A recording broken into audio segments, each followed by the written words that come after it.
வணக்கம் அன்பு நண்பர்களே, வாழ்க வளமுடன். இன்னைக்கு இந்த மனவளக்கலை புக்ல இருந்து அடுத்த பகுதி துரியம் அப்படிங்கறது ஒரு விளக்கம் கொடுத்திருக்காங்க. பிரம்மரந்திரம் என்றால் உச்சந்தலையை குறிக்கும். பிரம்மரந்திரம் என்னும் வார்த்தைக்கு இறைநிலைக்கான வாயில் என்று பொருள். உச்சந்தலையில் உணர்வை நிறுத்தி தவம் இயற்றுதல் பிரம்மரந்திர தவமாகும். இதற்கு துரிய நிலை தவம் அல்லது துரியம் என்றும் பெயர். ஆகினை சக்கரத்தில், ஆகினை சக்கரம்ங்கிறது ரெண்டு புருவங்களுக்கு இருக்கிற சக்கரம். ஆகினை சக்கரத்தில் கையால் தொட்டு உணர்வு கொடுத்த ஆசிரியர் தன் இருவெளி அருட்பார்வை மூலம் துரிய தீட்சை கொடுக்கிறார். ஐம்பொழுன்களாக விரிந்தே பழகிய மனம் ஆகினையில் ஒரே புலனாக சுருங்கி நிற்கிறது. இத்துரிய தவத்திலோ அல்லது அந்த ஒரு புலனும் மறைய மனமானது மனம் என்ற விரிந்த நிலை குன்றி அதன் மூல நிலையான உயிராகவே நிற்கிறது. உயிர் விரிந்தால்தான் அது மனமாக மாறுகிறது என்ற விளக்கம் உங்களுக்கு தெரியும். எனவே உயிர் உயிராகவே நின்று தனது அடக்கத்தில் பிரம்மமாக அமைதி பெறுவதற்கு துரியத்தில் தயாரிப்பு நடைபெறுகின்றது. நம் முன்னோர்கள் மூளையை 1000 பகுதியாக பிரித்தார்கள். அதனால் துரிய நிலை தவத்திற்கு சகசிராதார யோகம் என்றும் பெயர் உண்டு. சகஸ்திரம் என்றால் 1000. அதாவது நமது மூளையிலே ஆயிரக்கணக்கான ரீஜனல் வால்வ்ஸ் உள்ளன. ஒவ்வொரு எண்ணம் தோன்றுவதற்கும் பல ரீஜனல் வால்வ்ஸ் ஒன்று சேர்ந்து இயங்கும். அப்படி அடிக்கடி கூடியும் சேர்ந்தும் இயங்குவதற்கு நமது மூளையிலே பல கோடிக்கணக்கான சிற்றறைகள் உள்ளன. நாம் ஆகினையில் தவம் செய்துவிட்டு துரிய நிலை தவம் செய்வதற்கு உச்சியில் நினைவை செலுத்தும் போது உயிர் சக்தி மூளையில் உள்ள சிற்றறைகளிலெல்லாம் ஊடுருவி அசைந்து கொண்டு போகும்.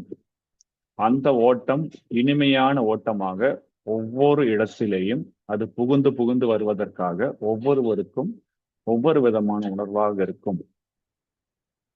நாம் சாதாரணமாக உணர்ச்சி வயப்பட்ட நிலையிலே தான் வாழ்ந்து கொண்டிருக்கிறோம். நமது மூளையிலே கோடிக்கணக்கான சிற்றறைகள் இருந்தாலும் அவற்றில் அற்பமான ஒரு சிறு பகுதியே இயக்கத்தில் இருக்கும். நிறைய ரிசர்ச் எல்லாம் சொல்லுது இல்லைங்களா, நிறைய பெரும்பாலான மக்கள் only less than 10% of our brain தான் நம்ம யூஸ் பண்றோம். நம்மளோட கெப்பாசிட்டி இன்னும் ரொம்ப ரொம்ப ஜாஸ்தி. எல்லா பகுதியிலையும் நம்ம மூளையில இயக்கம் இருக்கிறது இல்லை. ஸோ இந்த மாதிரி நீங்க துரிய நிலை தவம் பண்ணும்போது மூளையோட எல்லா பகுதிகளும் எல்லா சிற்றறைகள் இருக்கும். அதுல பிளட் ஃப்ளோ போய் உங்களுக்கு இயங்கும் அப்படிங்கிற ஒரு பிலீஃப் இருக்கு. மற்ற மிக பெரும்பாலான சிற்றறைகள் வெறுமையாக டம்மி உறக்கத்தில் இருக்கும். துரிய நிலை தவம் ஏற்ற அவை ஒவ்வொன்றாக இயக்கத்துக்கு வரும். அப்படி விழிப்பு நிலை ஏற்படும் போது பிரபஞ்ச காந்த சக்தியோடு தொடர்பு கொள்ளும் ஆற்றல் ஓங்கி உள்ளுணர்வு ஒளிரும். இன்ட்யூஷன் சொல்லுவாங்க. இன்ட்யூஷன் உள்ளுணர்வு. ஸோ அது எல்லாமே இயக்கத்துக்கு வரும்போது தான் உங்களுக்கு நிறைய இன்ட்யூஷன் வரும். திடீர்னு ஐடியாஸ் எல்லாம் வரும் உங்களுக்கு. துரிய தவம் பிட்யூட்ரி பீனியல் என்ற 2 சுரிப்புகளுக்கு மையமாகும்.